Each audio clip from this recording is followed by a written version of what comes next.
ఈ వాక్యం వింటే జీవితము మార్చబడుతుంది, వాక్యం వింటే బ్రతుకు మార్చబడుతుంది, వాక్యం వింటే మనము ఎట్లా జీవించాలో నేర్చుకోవడానికి కారణము వాక్యము. మనం వింటే మనము ఎలా దేవుణ్ణి ఆరాధించాలో మనకి అర్థమవుతూ ఉంది. బలం ఉన్నంతసేపు దేవుణ్ణి ఆరాధించట్లేదు, శక్తి ఉన్నంతసేపు దేవుణ్ణి ఆరాధించట్లేదు. దేవునికి ఏదైనా చేయాలనుకున్నప్పుడు టైం ఉన్నప్పుడు చేయలేకపోతున్నాం. టైం అయిపోతే ఏం చేయలేము బిడ్డ సంగమా. బలం పోయేటప్పుడు, శక్తి పోయేటప్పుడు, శక్తి వెళ్ళిపోయిన తర్వాత నేను చెప్పాలని చెప్పగలనా? ఎందుకని? వయసు అంతా పోగొట్టుకున్న తర్వాత, చూపు కనిపించలేని తర్వాత బైబిల్ చదువుతాను, ఏమండి బలం తగ్గిపోయిన తర్వాత పాడగలుగుతాను, లేకుంటే ఏవేవో చేయగలుగుతానంటే అప్పుడు చేయలేం. మందిరానికి ఎట్లా రావాలో తెలుసా? చురుకుగా రావాలి. మందిరానికి ఎట్లా రావాలంటే ఉత్సాహంగా రావాలి. చురుకైన వాడిని, ఉత్సాహంతో వచ్చిన వాళ్ళకి ఏముంటుంది? శ్రద్ధతో వచ్చిన వాళ్ళకి ఏముంటుంది?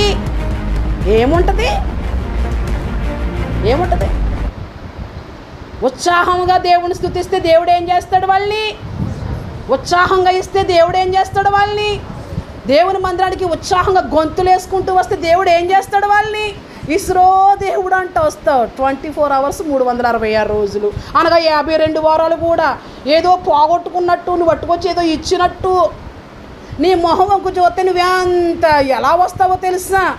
ప్రజలకి ఇరిటేషన్ పుట్టేటట్లుగా ప్రేమగా కనిపించవు. నేను లేకపోతే అక్కడ ఏమీ లేదనని పోస్ట్ కట్ అవ్వక ముందే కోలుకోవాలి. నేనైనా మీరైనా ఎట్లా రావాలి మందిరానికి? చాలా ఉత్సాహంగా రావాలి, సంతోషంతో రావాలి. దేవుణ్ణి ఆరాధిస్తున్నాను, దేవుని కలుసుకుంటున్నాను, ఈరోజు దేవుని యొక్క ముఖ దర్శనాన్ని చూస్తాను, ఈరోజు దేవునితో మాట్లాడే రోజు, దేవుడు నన్ను దీవించే రోజు, దేవుడు నన్ను ఆశీర్వదించే రోజు. ఏ రోజు? దేవుడు దీవిస్తాడని ఈ రోజు కాక పరుగులెడుతూ ఉన్నారు. దేవుడు ఆశీర్వదిస్తాడని ఈ రోజు కాక పరుగులెడుతూ ఉన్నారు. సంఘానికి పరీక్ష ఉంటుంది. ఎవరికి పరీక్ష ఉంటుంది? సంఘానికి. సంఘములకు కాదు, సంఘము ఒకటే, అది సార్వత్రిక సంఘం. మరి చాలా సంఘాలు ఉన్నాయి కదండి అంటే, అవును, ఈ లోకంలో ఉన్నాం కనుక ఒక్కొక్కరిది ఒక్కొక్క బ్రాంచ్ గాను, ఒక్కొక్కరిది ఒక్కొక్క పిలుపు గాను ఉంది. ఏ పిలుపైనా అది యేసు పిలుపే అవ్వాలి. స్తోత్రం. ఏ సంఘమైనా ఎవరి సంఘం అవ్వాలి? యేసు సంఘమే అవ్వాలి. స్తోత్రం. మా సంఘం మా ఇష్టం కాదు, మా సంఘం మా ఇష్ట ప్రకారం చేస్తాం కాదు. ఏ సంఘమైనా యేసు బోధించే బోధన వినబడాలి. ఏ సంఘంలో అయినా. ఈరోజు క్రైస్తవులకి పడడం లేదు. క్రైస్తవులకే డిస్ట్రిబ్యూషన్ జరుగుతుంది. వీడిది ఒక భక్తి అయిపోతుంది, వేరే వాడిది ఒక భక్తి అయిపోతుంది. నిజమైన భక్తి అనగత్రొక్కబడుతుంది, నిజం కాని భక్తి అన్నీ ఉన్నదట. ఎట్లా ఉంటుందంట? అబ్బో ఎట్లాంటివి వచ్చలే, అణిగి ఉంటుందంట. అందులో ఎందుకు ప్లేట్ నిండా అన్నీ ఉన్నాయి. ఓ పక్క వైట్ రైస్, ఒక పక్క బిర్యానీ, ఓ పక్క పీత గీత అన్నీ. అందుకని అలాగా అనుకుంటుంది. ఏమీ లేని ఎలా ఉంటుందంట? ఎగిరి పడుతూ ఉంటుందంట. ఈరోజు చాలామంది క్రైస్తవ్యం ఎలా ఉందంటే ఎగిరి పడుతుంది. దీనికి మించి నేను పోవట్లేదు, దీని అద్దులో చెప్తున్నాను నేను. స్తోత్రం. దీనికి మించిపోయేది ఏది కూడా క్రైస్తవ్యం కాదు సంగమా. షడ్రకు, మేషకు, అబేద్నెగోలు ఎక్కడికి వెళ్ళి బయటకు వచ్చారు? గట్టిగా చెప్పండి. అగ్నిలోకి వెళ్ళి బయటకు వచ్చారు. చనిపోయారా? బ్రతికారా? అగ్నిలో కాలిన తరువాత చనిపోయారా? బ్రతికారు. దానియేలు గారు సింహాల బోన్లోకి వెళ్ళాడు. బ్రతికాడా? చచ్చుండా? చనిపోలేదా? సింహాలు చంపుతాయా? బ్రతికింపచేస్తాయా? సింహాల బోన్లోకి వెళ్ళిన ఒక సింహం బయటకు వస్తుందంటేనే మొత్తం ఊరునే బయటకు రావద్దని శాసించేస్తున్నారు కదా. అది ఏ దిశగా పోతుందో, పులి బయటకు వచ్చింది, లేదా సింహం బయటకు వచ్చింది, ఎవడ మింగితే అక్కడ డామును పట్టేస్తుంది. అందుకు చాలా అలౌట్గా ఉండాలి. ఈ ప్రాంతం గుండగా వెళ్ళింది అది. అంటే ఆ ప్రాంత వాస్తవ్యులందరూ జాగ్రత్తగా ఉండండి. ఎందుకని? నిన్ను కానీ, నీ భర్తను కానీ, నీ బిడ్డలను కానీ డామును మింగేస్తారు. అందుకు ఆ ప్లేస్ ఉన్న వాళ్ళ ఊరంతా ఎలా ఉండాలి? చాలా అలౌట్గా ఉండండి. ప్రజలు, ఆ ఊర్లో ఉన్న జనం ఎక్కువ, ఒక సింహం ఎక్కువ, ఒక పులి ఎక్కువ? చెప్పండి. మరి ఊరు దేనికి భయపడుతుంది? ఎందుకని? ఆ ఒక్కడు కానీ ఎవడన్నా ఊర్లో ఒక్కడు దొరికిండే బాడీ అంతా తిన్నా అవసరం, జస్ట్ పీక పట్టి ముద్రతే చాలు దాని పని. ఈడు పీక పట్టుకుని ఆడు పీక పట్టుకుని ఆడు పీక పట్టుకుని వదిలేస్తే చచ్చి ఊరుకుంటాడు బాబోయనని. అది దొరికేంత వరకు ఠింగ్ మన కొట్టిన డోర్ ఓపెన్ చేయకండి అంటారు. ఎన్ని జాగ్రత్తలు వస్తాయో.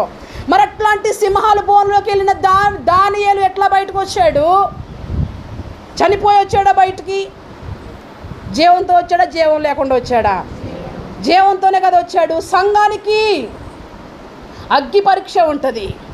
ఏ పరీక్ష? అన్నీ తెలుసుకోవాలి. మనం తెలుసుకుంటే మనం బాగుంటాం. భయపడకూడదు. భయభక్తులు అవసరమే. అలాగని చెప్పి భయపడాలి. దేనికి భయపడాలి? నేర్చుకున్నట్టు ఎందుకు భయపడాలి? అమ్మో బాబోయ్ ఎట్లా ఇట్లా అని మనం భయపడిపోకూడదు. నేను ఒకసారి ఒక స్టోరీ చెప్పాను. నేను ఒక యవనస్తుడి గురించి చెప్పాను. మన పరిచర్య కాదు, వేరే బ్రాంచ్. ఆ వ్యక్తి మనల్ని చూస్తేనే సైడ్ అయిపోతున్నాడు. ఇంకేం చెప్తారో నాకని చిచ్చి. అందుక నీకు చెప్తా, నువ్వు సైడ్ అయిపోతావని, నువ్వు దూరంగా ఉంటావని. అందుక దేవుడు నీతో చెప్తా, దేవుడు విడిచిపెడతావని. దేవుని సేవకులు దగ్గరగా ఉండవలసిన వాడు దేవుని సేవకులకి దూరంగా ఉంటాడని, ప్రార్థన కూటంలో కూర్చోవలసిన వాడు ప్రార్థన కూటానికి వ్యతిరేకంగా ఉంటాడని కాదు కదా. నీ వ్యసనాలు విడిచిపెడితే నువ్వు క్షేమం, నీ కుటుంబమే క్షేమంగా బిడ్డ, అంతేగా. అందుకని ఏదో చూపించేటప్పటికి సైడ్ అయిపోకూడదు. దేవుడు నిన్ను ప్రేమిస్తున్నాడు. ఆయన నిన్ను ప్రేమిస్తున్నాడు కనుకనే నిన్ను హెచ్చరిస్తున్నాడు. దేవుని ప్రణాళికలో, దేవుని చిత్తంలో నువ్వు ఉన్నావు కనుక నిన్ను చూపిస్తున్నారు. ఈరోజు నేను ఏం చెప్పాలనుకున్నానంటే, పిల్లల కోసం చెప్పాలి అనుకున్నాను. నేను ఏ వాక్యం చెప్పాలనుకున్నాను? పిల్లల కోసం చెప్పాలి అని అనుకున్నాను. ఇట్లా చెప్పి శుక్రవారం మాట్లాడుతూ సువిశాలంగా పలానా కుటుంబం రాదు అని చెప్పాను.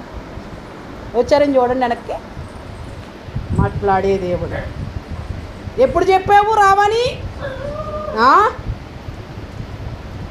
ఈ దేవుడికి మించిన దేవుడు ఎక్కడున్నాడండి బాబు?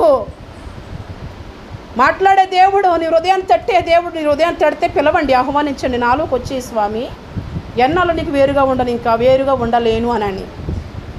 11:30కి వెళ్ళారనుకుంటా శుక్రవారం. సువిశాలంగా మాట్లాడాం. బయట మాటలే కదా, దేవుని మాటలే. విస్తరించి సమయమనక దేవుని వాక్యం ప్రకటించాలని వాక్యం సెలవిస్తుంది. కూర్చుని 12 గంటల వరకు ఏం చేస్తున్నారు అబ్బా అని అంటే, ఎన్ని మాటలో దేవుని కోసం. ఆ మాటలన్నీ మాట్లాడి రేపు సండే వాళ్ళు మిస్ అవుతారు. ఎందుకంటే వాక్యంకి ఒక టైటిల్ పెట్టాముగా, ఆ టైటిల్ కోసం అదే చెప్తానని, కానీ ఆ సబ్జెక్ట్ చెప్పడం లేదు నేను అని చెప్పే వాళ్ళకి. మన అన్ని ప్రవచనాత్మకమైన సందేశాలు సంగమా. ఏ సందేశాలు? పిల్లల కోసం చెప్పాలని ఇది 3వ రోజు ఫస్ట్ ఫామ్ అయిపోయింది. ఏది చెప్పమంటే దేవుడు అది చెప్తాం, కానీ నువ్వు ఫిక్స్ అవుతుంది చెప్పం. నువ్వు చెప్పమన్నది చెప్పు, మేము అనుకున్నది చెప్పు, ఆయన చెప్పమన్నది చెప్తాం. దేవునికి స్తోత్రం. సంఘానికి ఏముంటుంది ఇప్పుడు? సంఘము కూడా అగ్నిలోకి వెళ్ళాలి. సంఘాలు కాదు, సంఘము ఒక్కటే. అది ఏ సంఘమైనా, సంఘము అంటే ఒక ఇలా కట్టుకుని ఒక సిలువ పెడితే అది సంఘము కాదు. సంఘములో దేవుడు ఉండాలి, దేవుని స్వరం వినబడాలి, దేవుని యొక్క ఉద్దేశం వినబడాలి. సంఘము అంటే స్టేర్ మీద స్టేర్ కడితే సంఘము కాదు. ఆ సంఘములో దేవుడు ఉండాలి, దేవుని మాట మాత్రం వినబడాలి, అది సంఘం. అలాంటి సార్వత్రిక సంఘము ఒకటి. స్తోత్రం. ఈరోజు సంఘాల్లో దేవుని మాటలు వినబడక, సంఘంలో దేవునికి వ్యతిరేకముగాను, సంఘంలో వస్తున్న వారికి వ్యతిరేకముగాను బోధ చేసుకోవడం ద్వారా క్రైస్తవ్యము అనగద్రొక్కబడుతుంది. భక్తులు అనగద్రొక్కబడుతున్నారు. భక్తిహీనులైన వారు, ఏమీ లేని వారు, సంచలమైనటువంటి ఆత్మను కలిగి పైకి లెగుస్తూ ఉన్నారు. అనగద్రొక్కబడిన వారికైనా, పైకి లేచేటోళ్ళకైనా అగ్ని పరీక్ష. ఈరోజు నేను చెప్పాల్సిన సందేశం ఏంటి అంటే, ఇదే రోజుని దేవుడు నాకు ఒక దర్శనాన్ని చూపించారు. పెద్ద చీపురు పట్టుకుని మందిరం అంతా ఊడుస్తున్నా. నేను మందిరం అంతా ఊడుస్తుంటే చాలా టెస్ట్ వస్తుంది, బూజు వస్తుంది. ఏం కడిగారు వీళ్ళు, ఏం తుడిచారు వీళ్ళు, ఎట్లా చేశారేంటి వీళ్ళు అని అనుకుని నేను తుడవడం ప్రారంభించాను. ఒక పక్క నుంచి తుడుస్తూ వస్తున్నాను. తుడుస్తూ వచ్చి ఇలా స్టేజీ ఎక్కాను. స్టేజీ నుంచి తుడుద్దామని. ఒక డజన్ రాళ్ళు ఉన్నాయి స్టేజీ మీద. గోళీ ఉంటుంది కదండి, నున్న రాళ్ళు స్టేజీ మీద ఉండగానే ఇంకా అక్కడ నుంచి భయమని వెళ్ళిపోతుంది. ఒక రాయి తర్వాత ఒకటి, ఒక రాయి తర్వాత ఒకటి, ఒక రాయి తర్వాత ఒక రాయి వెళ్ళిపోతుంది. ఆ రాయిని చూసి నా ఒళ్ళంతా అంటాం కదా, జుమ్ అంటది కదా, జలజరిస్తుంది అంటారు కదా, అట్లా జలజరిస్తుంది. ఎందుకంటే నా కాలు ఇలా రాయి మీద పడితే ఇట్లా ఇట్లా ఇట్లా ఇట్లా అవుతాం కదా. మరి 2 కాళ్ళ మీద 2 రాయిలు పడుతుంది అనుకోండి, ఎట్లా ఉంటుంది అప్పుడు పరిస్థితి? అంటే మనిషి దాని మీద అడుగేస్తుంటే అలా జుర్రుమని వెళ్ళిపోయేటట్లుగా నున్నగా ఉండి వెళ్ళిపోతూ ఉన్నాయి. నేను ఆదివారం నాడు ఉదయాన్నే నేను పాస్టర్ గారికి చెప్పలేదు, ప్రార్థన అంతా అయిన తర్వాత చెప్పాను. నేను అయ్యా ఇట్లా వచ్చింది, ఏంటిది, దీని కారణం ఏంటి అని అడిగితే పాస్టర్ గారు అప్పుడు రాయి కోసం చెప్పడం ప్రారంభించారు. అమూల్యమైన రాయి ఇట్లా అట్లా చెప్పగలుగుతుంటే అలా వింటూ వింటూ కూర్చున్నాను. నేను వింటూ కూర్చుంటే అవునా అని. ఆ తర్వాత నాకు ఒక పాట గుర్తుకు వచ్చింది. ఏం పాట? నాకేం కావాలో నీకు తెలుసు యేసయ్యా, నేను ఎలా ఉండాలో ముందే నిర్ణయం చేసేవు అని పాడి అక్కడ పాడతాం కదా. మనం ఏమని పాడతామో తెలుసా? అక్కడ దగదగ మెరుస్తూ సూర్యకాంతముతో ప్రాకారము కట్టి 12 రకాల ముత్యాలతో గుమ్మములను కట్టి. నాకు డజను, అర డజను అట్లాంటి మీనింగ్స్ నాకు తెలియదు. నాకేం పని తెచ్చుకోవడానికి, ఎక్కడికి వెళ్ళి అది తీసుకోవాలి ఇది తీసుకోవాలని అప్పుడు లేదు ఇప్పుడు లేదు. ఇక ఏమైనా రాబోతున్న రోజుల్లో కూడా నాకు అట్లాంటి పని ఉండదు. స్తోత్రం. అట్లాంటి పని ఏమి ఉండదు, దేవుడే సిద్ధం చేస్తాడు. అట్లాంటి వాళ్ళందరినీ దేవుడే సిద్ధం చేస్తాడు. అయితే నేను డజను అని చెప్పాను. డజన్ అంటే 12 అని నాకు తెలియదు. ఈయన చెప్పినప్పుడు డజన్ రాళ్ళు చెప్పడం అయితే డజన్ అని మాత్రం చెప్పాను. డజన్ రాళ్ళు ఉన్నాయి ఎక్కడ అని అంటే ఆయన చూపించింది, అది మనకు తెలియదు కదా డజన్ అంటే ఇన్నానని. అప్పుడు నాకు ఈ పాట పాస్టర్ గారు చెప్పిన ఆ రాళ్ళు గురించి, ఆ అమూల్యమైన రాయి ముత్యం గురించి చెప్తూ ఉంటే పాస్టర్ గారు ఒకటి అన్నారు, మనము ఎంతో కష్టపడి సంఘాన్ని కడుతున్నాం. ఇటు మీ వాక్యాలు కానివ్వండి, నా వాక్యం కానివ్వండి, ఎంతో ప్రయాసతో దేవుడు నడిపించే మాటలు అవి ఎవరికి అర్థమవుతున్నాయో తెలియదు. కానీ ఇంత శ్రేష్టమైన వాక్యాన్ని విత్తుతూ ఉన్నాము. అవి స్టేజీ మీద అంటే స్టేజీ మీద ఎవరు ఉంటాం? మనం ఉంటాము. వాళ్ళు క్లీన్ చేస్తున్నాం. ఏం చేస్తున్నాం? శుభ్రం చేస్తున్నాం. వాళ్ళని మారుస్తూ ఉన్నాం. ప్రభు తట్టు వాళ్ళు త్రిప్పడానికి ఎంతో ప్రయాసపడుతున్నాం. ఈ వాక్యాలు ఎవరిలో పనిచేస్తున్నాయో మనకు తెలియదు. కానీ మనమైతే స్వచ్ఛంగానే సేవ చేస్తున్నాము అని ఆయన మాట్లాడుతూ ఉంటే అప్పుడు ఇక్కడ 12 రకాల ముత్యాలతో గుమ్మములను కట్టి అని అక్కడ ఉంటుంది. సత్యమైన సువర్ణముతో వీధులు పోసావు, అందులో నాకు నీతో నివాసము నుంచావు. స్తోత్రం. ఆ సత్యమైన సువర్ణముతో ఎవరితో వీధులు పోసాడు? ఎవరికి వీధులు పోసాడు? మనకి. ఆయనతో పాటు మనం అక్కడ ఉండాలని ఈ పాటను చూసి చాలా నాకు అమ్మో దేవా, దీనికోసం నేను చెప్పకుండా వదిలేనా? అవును కదా, మేము ఇట్లానే కదా బోధ చేస్తాము, ఎవరికి నచ్చినాను నచ్చకపోయినానని. ఈరోజు నేను చెప్పేది ఏంటంటే సంఘము అగ్నిలోకి వెళుతుంది, కాలపోతుంది. కాలేటప్పుడు బూడిదైపోకూడదు. సంఘము కాలేటప్పుడు ఎట్లా రావాలి బయటికి? షడ్రక్ మేషక్ అబేద్నెగోలు వచ్చినట్లుగా బయటికి రావాలి. స్తోత్రం. సింహాల బోనులోకి వెళ్ళిన దానియేలు బయటికి వచ్చినట్లుగా సంఘము బయటికి రావాలి. స్తోత్రం. నీ సంఘానికి, సంఘములకు కాదు బిడ్డ. ఈరోజు సంఘములలో దేవుని మాట వినిపించడం లేదు, అందుకు వ్యతిరేకత అయిపోయింది. క్రైస్తవ్యంలో సమాధానం లేదు, క్రైస్తవ్యంలో ఐక్యత లేదు. నీ రూల్స్ వేరు అంటున్నా. నీ రూల్స్, నా రూల్స్, మన అందరి రూల్స్. ఎవరు? నీ స్టైలు, నా స్టైలు, మన అందరి స్టైలు. ఎవరు? మరి ఉన్నాడా? అలా ఉంటే పని ఏముంటుంది? దిద్దే పని ఏముంటుంది? హెచ్చరించే పని ఏముంటుంది? చాలా సులువవుతుంది. సైతానుగాడు కొందరిని సేవకులను, యేసయ్య చెప్పాడు కదా, కొందరు సేవకులు, కొందరు పాడు చేసేటోళ్ళు. గొర్రె చర్మము ధరించుకుని వస్తున్న తోడేళ్ళు స్వభావం లాంటి మనుషులు. వాళ్ళు ఎలా ఉంటారు? మనుషులు అయితే తోడేళ్ళు. ఏ చర్మం ధరించేసుకుంటున్నారు? ఏ సట్టే వేసుకుంటున్నారు? పైకి క్రైస్తవులుగా ఉంటున్నారు, కానీ వాక్యాన్ని వాళ్ళు చూపించట్లేదు. ఏ సంఘములో అయినా వాక్యపు కేకే వినబడాలి. స్తోత్రం. ప్రతి సంఘములో దేవుని గూర్చిన చిత్తమే విడిపించాలి. దేవుడు వద్దు అన్నది వద్దు అని చెప్పాలి, దేవుడు చెయ్యి అన్నది ఆలస్యం చెయ్యక చెయ్యాలి. ఎవరైనా ఎక్కడైనా ఈ సార్వత్రిక సంఘం కోసం ఆయన త్వరగా రాబోతూ ఉన్నాడు. ఆయన పనంతా పూర్తయ్యేటప్పటికి ఈరోజు చాలామంది ఎట్లా పడితే అట్లా ఉంటూ ఉన్నారు. ఈ రాళ్ళు ఏంటి, డజన్ రాళ్ళు స్టేజీ మీద నుంచి ఫామ్ అవుతున్నా ఈ రాళ్ళు ఏంటి అని నేను ఆలోచిస్తే పోయిన వారం మీకు చెప్పాను, గతించిపోయిన వారాల్లో చెప్పాను, ఏవి కాలిపోతాయి ఏవి కాలవని 1 కొరింథీ పత్రికలో చెప్పాను కదండి. 1 కొరింథీ కాదు, 2 కొరింథీ పత్రికలో నేను ఒక మాట చూపించాను 3వ అధ్యాయంలో.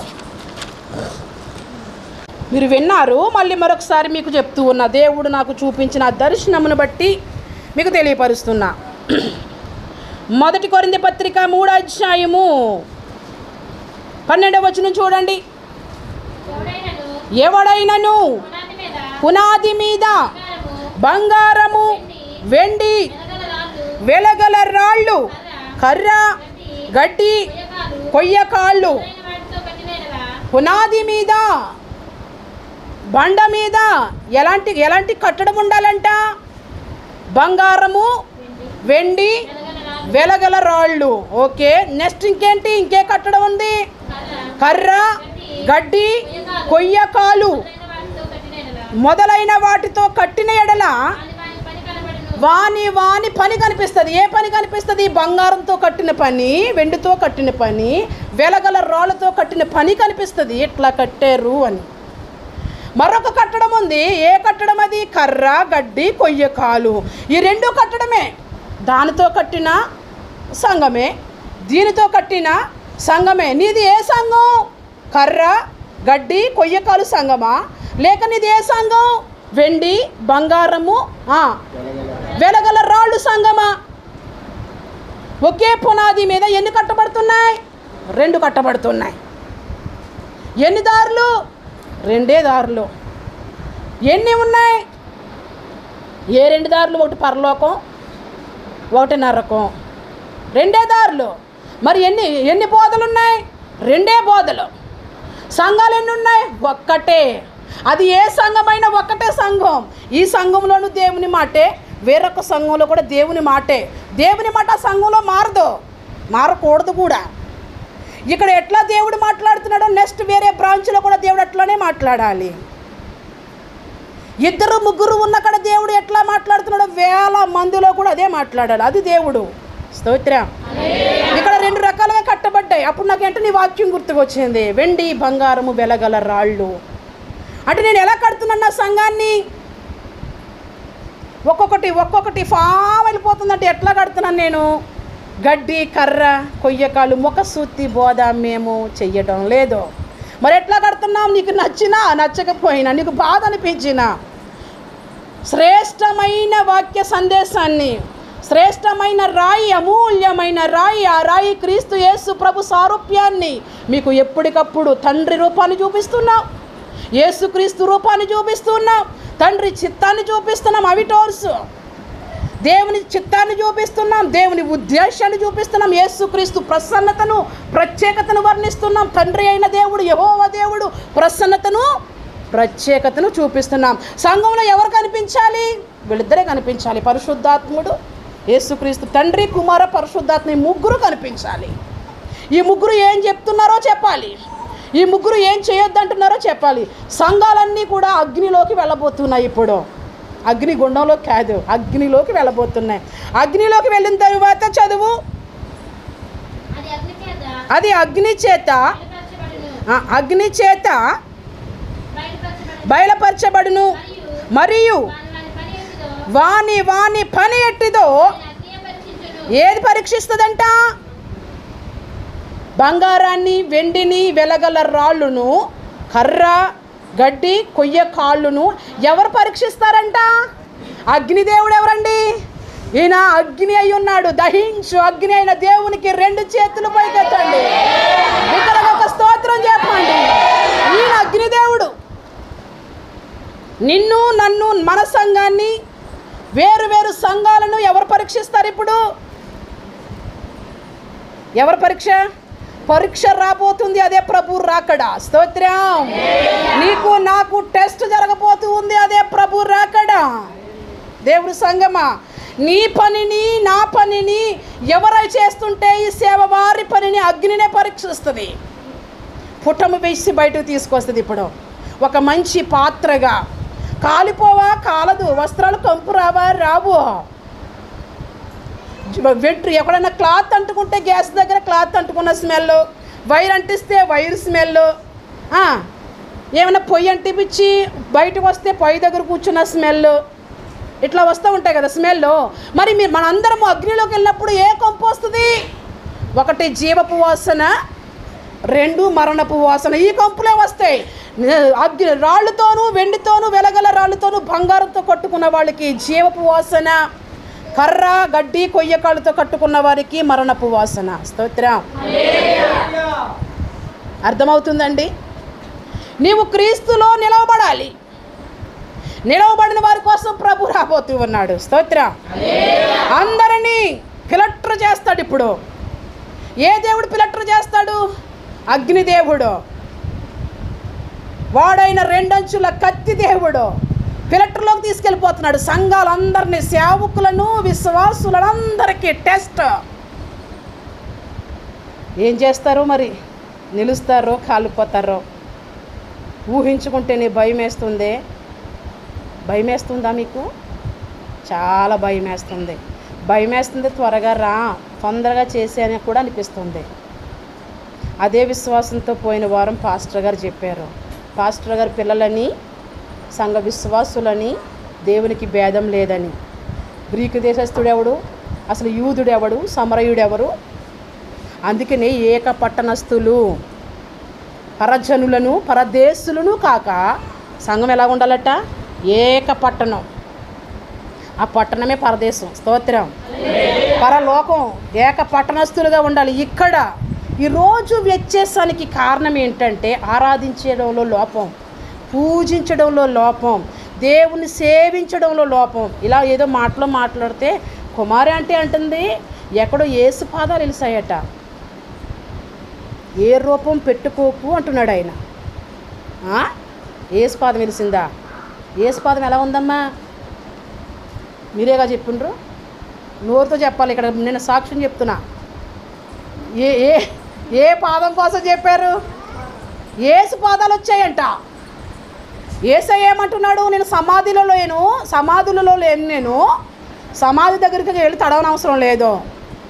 సమాధిలో ఉంటూ కూడా ఆయన పని ఆయన చేస్తూ, రొట్టెని పెడుతూ, వాళ్ళకి ఆహారాన్ని పెడుతూ, వాళ్ళతో ఆయన కూడా పూజిస్తూ ఆరోహణమై వెళ్ళిపోయాడు ఆయన. నేను మీ మధ్యని ఆత్మస్వరూపిగానే ఉన్నాను కానీ ఏ పోలిక ఉండడానికి వీరలేదో. పోలిక పెట్టుకోమన్నాడా? మరి ఏం చేస్తున్నారు వీళ్ళు? అబ్బో నువ్వు నాకు కరెక్ట్ పాయింట్ చెప్పావంటే ఈరోజు నా వాక్య సందేశానికి నువ్వు సూట్ అయ్యే మాట చెప్పావు. దేవునికి స్తోత్రం అని అన్నాను నేను. వెంటనే ఇచ్చేసింది. అవునండి, తెలియని విషయాలు కూడా టయానికి దేవుడే బయలుపరుస్తాడు. యేసు పాదం వెలిసిపోయిందంట. ఏమి పెట్టి ప్రజలను మబ్బు తీస్తున్నారు సంగమా? ఈరోజు ఆమె నాకు చెప్పకపోతే ఈ మాట నాకు తెలియకుండే, ఈరోజు నా బిడ్డలకి చెప్పకుండే దేవుడే తెలియపరిచాడు. స్తోత్రం. ఎవరిని ఆరాధించాలి మనము? దేవుణ్ణి ఆరాధించాలి. దేవుడు అంటున్నాడు కదా, ఏ రూపం వద్దు. ఏమొద్దు? ఏ రూపం వద్దంటే దేవుని కాళ్ళు వస్తాయి. టెంకాయ కొట్టొచ్చారు గాక. అన్యులు, అన్యాచారం. అందుకనే చెప్తున్నాను, సంఘము అగ్నిలోకి వెళ్ళబోతుంది యేసు నామములో. స్తోత్రం. సంఘస్థులారా, అగ్నిలో నిలచడానికి ప్రిపేర్ కాండి. మీరైనా నేనైనా అగ్నిలో నిలిస్తే సపోర్ట్గా మన పక్కనే యేసయ్య దిగొచ్చేయాలి. అక్కడ అబ్బబ్బబ్బబ్బా జీవపు వాసనే కానీ మరణపు వాసన ఉండడానికి, కంపు కొట్టడానికి వీరలేదు. ఓ మరియమ్మా, ఏ వాసన రాకూడదు? ఎట చూస్తున్నావే? మళ్ళీ సంఘాలకు అనకూడదు, సంఘానికి. ఏ సంఘానికి? సార్వత్రిక సంఘానికి. లోకంలో ఉన్న ఏ టు జెడ్ సహవాస బ్రాంచులు అగ్నిలో నిలవబడే రోజు రాబోతుంది. అప్పుడు అగ్నియే పరీక్షిస్తుందంట. ఆ పరీక్ష ఎట్లా ఉంటుంది? చదువు బిడ్డ.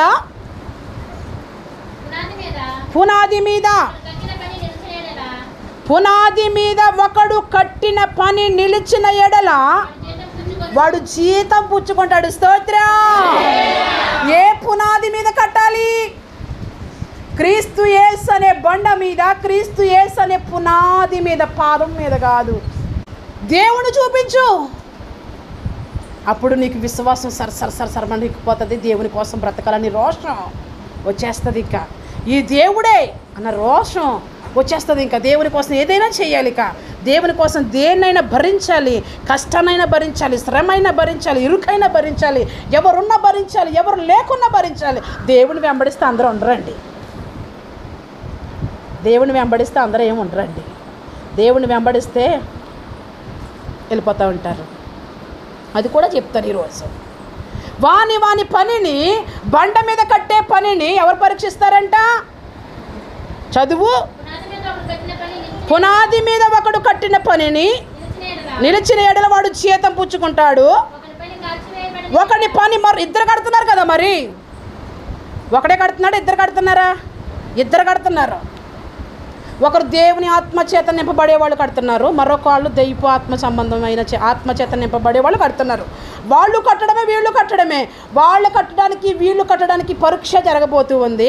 పునాది మీద కట్టారా, వాడి పని అక్కడ చూపిస్తుంది. ఒకని పని మరొకటి పని కాల్చివేయబడిన ఎడల కాలిపోయిన వాడికి ఏం కలుగుతుందంట? నష్టం. అతడేమన్నా రక్షింపబడునేమో కానీ అగ్నిలో నుండి తప్పించుకున్నట్లు వాని పని కాల్చి బయటికి రాబోతుంది. ఒకడి పని కాలిపోతుంది, ఒకడి పని జీతం పుచ్చుకుంటుంది. ఒకడి పని జీతం పుచ్చుకునేది, ఒకడి పని నాశనానికి తెచ్చుకునేది. నువ్వు ఏ పనిలో ఉన్నావు? అమ్మో దేవానికి స్తోత్రం. స్వచ్ఛాన్ని వినిపిస్తున్నామైతే దేవుడు స్తుతించాను, దేవుణ్ణి ఆరాధించాను. అయితే ఈరోజు చాలామంది పనులు కాల్చబడడానికి కారణం ఏమిటి అని ఆలోచిస్తే దేవుడు నాతో మాట్లాడినటువంటి మాటలు మీతో పంచుకోవాలని మీ ముందుకు వచ్చి ఉన్నాను. ఆ మాటలు ఏంటంటే మీకు చూపిస్తా చూడండి. చాలామంది వాక్యాన్ని ఎట్లా చేస్తున్నారు అని అంటే చెరిపేస్తున్నారు. ఎందుకు? వాళ్ళ పని కాల్చబడుతుంది. ఎందుకు? వాళ్ళ పనికి నాశనం అయిపోతుంది. ఎందుకు? వాళ్ళ పనికి జీతం రావాల్సిన దానికి బదులు కాలిపోతుందంటే చెరిపేస్తున్నారు. ఏం చెరిపేస్తున్నారు? ఎన్నాళ్ళు సంఘాన్ని చెరుపుతున్నారని విన్నారు. ఈరోజు సంఘాన్ని కాదు చెరిపేది.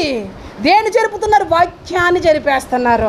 అపోస్తుడైన పౌలు అంటాడు, అనేకుల వలె మేము చెరిపిన వారము కాదు. చాలామంది చెరిపేస్తున్నారు.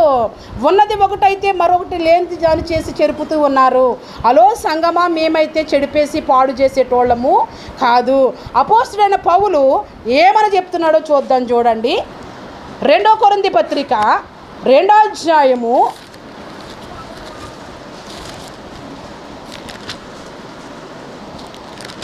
సంఘాన్ని ఎట్లా కట్టాలో చూద్దాం.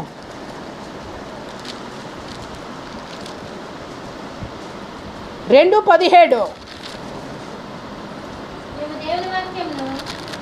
మేము దేవుని వాక్యమును కలిపి చెరిపెడి అనేకుల వలె ఉండక. స్తోత్రం. ఎవరు చెప్తున్నారు ఈ మాట? అపోస్తుడైన పౌలు అంటున్నాడు. ఏమనంటున్నాడు?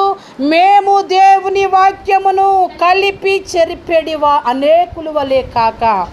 దేవుని వాక్యానికి అంట వేరేది కలిపి చెరిపేసేటోళ్ళు అనేక మంది ఉన్నారంట.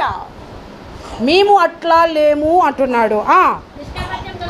నిష్కపటముగాను దేవుని వలన దేవుని ద్వారా నియమించబడిన వారమై ఉండి క్రీస్తు నందు దేవుని ఎదుట. ఎవరు ఎదుట? ఎవరు ఎందున్నాడు అపోస్తుడైన పౌలు? ఎవరు ఎదుట ఉన్నాడు? క్రీస్తు నందున్నాడు. ప్రభు అయిన యేసు క్రీస్తు నందున్నాడు అపోస్తుడైన పౌలు. తండ్రి అయిన దేవుని ఎదుట ఉన్నాడు. ఇక్కడ నిలబడితే ఎవరు ఎదుట నిలబడినట్లు? దేవుని ఎదుట నిలవబడినట్లు. స్తోత్రం. దేవుని ఎదుట నిలవబడ్డామంటే ముందు ఎవరు ఎందు ఉండాలి? ఎవరు ఎందు ఉండాలి? యేసు క్రీస్తు నందు ఉండాలి. అంటే యేసు క్రీస్తు కనిపించాలి, యేసు ప్రత్యక్షత కనిపించాలి, తండ్రి అయిన దేవుడు కనిపించాలి, తండ్రి రూపము కూడా సంఘంలో కనిపించాలి. ఈరోజు అది కనిపించట్లేదు. విశ్రాంతి దినం ఎప్పుడు? బైబిలు ప్రకారము, యూదుల ప్రకారము విశ్రాంతి దినం ఎప్పుడు? చెప్పు. శనివారం ఏంటి? బైబిల్ ప్రకారము ఆదివారం 1 అట్లా వస్తుంది వాళ్ళ లెక్క. మరి భక్తుల ప్రకారము, అపోస్తుల ప్రకారము విశ్రాంతి దినము ఎప్పుడు చెప్పు? ఆదివారము. బైబిల్ ప్రకారమేమో శనివారము, అది యూదుల ఆచారము.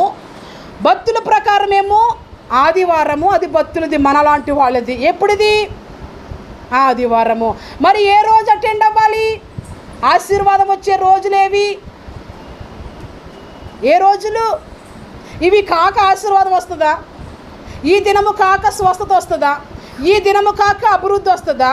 చాలామంది దేనికి అటెండ్ అవుతున్నారు? ఆదివారం విశ్రాంతి దినాన్ని దొంగలించేటట్లుగా, ఆదివారంలో ఏమీ లేదు అన్నట్లుగా దేవుని ఆజ్ఞను తిప్పి మరొక రోజు పెట్టి అది నీ బ్లెస్సింగ్ రోజు అంటున్నారు.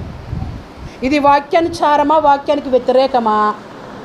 స్వస్థత దేవుడు ఎప్పుడు చేయడు? దేవుడు స్వస్థపరచడానికి ఒక రోజు నియమించాడా? ఆ గ్రామానికి పోయాడు, ఆ గ్రామంలో చెప్పాడు. బేతనీకి పోయాడు, అక్కడ అద్భుతం చేశాడు. సారేపతికి పోయాడు, అక్కడ అద్భుతం చేశాడు కదండి. పోయిన వారం మనం నేర్చుకున్నాం. ఏ దేశానికి వెళ్ళిపోయాడు? సమరయ్యకి వెళ్ళిపోయాడు. సమరయ్యలో అనేకమైన అద్భుతాలు. ఒక రోజు ఉందా ఆయన స్వస్థపరచడానికి? నేను ఒక రోజు, బాప్తిసం ఇవ్వడానికి ఒక రోజు, ఆ రోజు చేయడం ఏమన్నా రోజు పెట్టారా? ఈ రోజు ఏం చేస్తున్నారు మరి? ఆదివారం కాదు, ప్రభు అయిన యేసుక్రీస్తు ప్రభు చనిపోయిన రోజు కాదు, కానీ వేరు రోజులు పెట్టి ఆ రోజు సమస్తం జరుగుతాయి. ఏం జరుగుతాయి? ఆ రోజు చేస్తాడు యేసయ్య? ఏ రోజు చేస్తాడు ఈయన? మరి అట్లాంటప్పుడు ఆదివారం విశ్రాంతి దినం ఎందుకు? రాబోతుంది ఒక రోజు భక్తిహీనులు అయినందు వారందరికీ ఆదివారం తీసేస్తాడంట. తీసేయాలి. భక్తులకి ఏ రోజు దేవునితో సహవాసం ఏ రోజు అయితే ఏంటండి? ప్రతిరోజు గడిపేవాడికి, ప్రతిరోజు ఆయన రూపంలోనూ, ప్రతిరోజు ఆయన సారూప్యంలో, ప్రతిరోజు ఆయన అంటుకున్న వాడికి ఏ రోజు కావాలా? ఏ రోజు కావాలి చెప్పండి? పెట్టరా బాబు, త్వరగా పెట్టు అన్నాను నేను అందరం సభ ఎదురు చెప్తున్నాను. ఆదివారము క్రైస్తవ్యం పెరిగిపోతుంది, అన్యుడికి అర్థమవుతుంది, దేశానికి అర్థమవుతుంది. ఆదివారం యొక్క ప్రత్యక్షత ప్రభువుని నమ్మిన వాళ్ళకి అర్థమవుతుందా? ఈ ఆదివారం వచ్చేటప్పటికి వ్యాపించేస్తున్నది క్రైస్తవ్యం, రూపించేస్తుంది క్రైస్తవ్యం. ఎట్టి చూసిన నలుదిశలో వీళ్ళే ఆవరించారు అని దుష్టుడైన వాడికి పక్క వెన్నిలో నుంచి భయం వస్తుంటే, అందుకని ఆదివారం అనేది వినిపించకూడదు. ఆదివారం స్కూల్ పెట్టాలి, ఆదివారం డ్యూటీ పెట్టాలి, సెలవు మాత్రం ఇవ్వడానికి లేదు, వేరొక రోజు సెలవు పెట్టాలని వాళ్ళు ముందుకు వస్తుంటే, దేవుని సేవ దేవుని సేవ దేవుని సేవ అని చెప్పి ఆదివారాన్ని క్రమము లేకుండా ఆదివారం పాటించిన వాళ్ళందరూ వేరొక రోజు యేసుపాదం అని చెప్పిందే. హలో, యేసుపాదం అని చెప్పింది, దానికి క్రమం పెట్టారు. దానికి బైబిల్లో ఎక్కడుంది క్రమం? స్వస్థతకు క్రమము లేదు. ఏ దయతోనూ ఏ మన్ననతోనూ యేసయ్య స్వస్థపరచలేదు. బుద్ధులు బాలేకపోయినా స్వస్థత ఇచ్చాడు నా యేసయ్య. గుణం చెడిపోయినా స్వస్థత ఇచ్చాడు నా యేసయ్య. బుద్ధి పాడైపోయినా స్వస్థత ఇచ్చాడు నా యేసయ్య. ఆ స్వస్థపరచడానికి ఒక దినాన్ని పెట్టలేదు ఆయన. స్తోత్రం. ప్రార్థన ప్రకారమే జరగాలన్నీ. మిగతా మధ్య కార్యక్రమాలు చేయకూడదు. ఇక మళ్ళీ పని కాలిపోతుంది. అగ్ని పరీక్షలో మనం కాలిపోవాల్సి వస్తుంది. మనం కాలే పని మాత్రం చేయకూడదు, కాలకుండా నిలిచే పని చేయాలి. షడ్రక్ మేషక్ అబేద్నెగోలు లాంటి పని మనం చేయాలి. దానియేలులా ఒక్కొక్కరిని తయారు చేస్తూ ఉండాలి. స్తోత్రం. ఇక్కడ అంటున్నది కదా, వాక్యం అంటున్నాడు కదా, అనేకులు పాడు చేస్తున్నారు. అనేకులు పాడు చేసినట్లుగా మేము పాడు చేసేటోళ్ళం కాదు, మేము బాగు చేస్తున్నాం. ఈ లోకంలో కూడా ఆ రోజుల్లో పాడు చేసేటోళ్ళు ఉన్నారు, ఈ రోజుల్లో కూడా పాడు చేసేవాళ్ళు ఉన్నారు. అది నేను చెప్పట్లేదు, అపోస్తుడైన పౌలు చెప్తున్నాడు. చదవని తర్వాత, మేము దేవుని వాక్యమును కలిపి చెరిపడి అనేకుల వలె ఉండక నిష్కపటము దేవుని వలన నియమింపబడిన వారమై యేసుక్రీస్తునందుండి దేవుని ఎదుట బోధిస్తూ ఉన్నాం. యేసుక్రీస్తు పక్షాన నిలబడిన వారం మేము, యేసుక్రీస్తు చిత్తాన్ని బోధించే వారము, దేవుని ఎదుట ఉన్నాం. దేవునికి లెక్క చెప్పవలసిన వారమై కూడా ఉన్నాం. అందుకని ఎట్లా పడితే అట్లాగా వారు చడిపినట్లుగా మేమైతే చెరపలేము. ఎవరిని చెరపలేం? సంఘాన్ని. ఎవరిని చెరపలేం? దేవుని వాక్యాన్ని, సంఘమేగా దేవుని వాక్యం వినేది, బయట వాళ్ళు వింటారా? మేము చెరపలేము అంటున్నారు. ఇంకా ఏమంటుంది? ఎవరో చూస్తున్నారు, ఎవరో ప్రేమిస్తున్నారు, ఎవరో పెడుతున్నారు, ఎవరో మమ్మల్ని ప్రేమిస్తున్నారు, మమ్మల్ని హక్కును చేర్చుకుంటున్నారని. ఎక్కడ బెండ్ అయిన వారం కూడా కాదు. స్తోత్రం. ఏమైన వారం కాదు, బెండ్ అయిపోయిన వారం కూడా కాదు. 12వ వచనం చదవండి. క్రీస్తు సువార్త ప్రకటించుటకు నేను త్రోయకు వచ్చినప్పుడు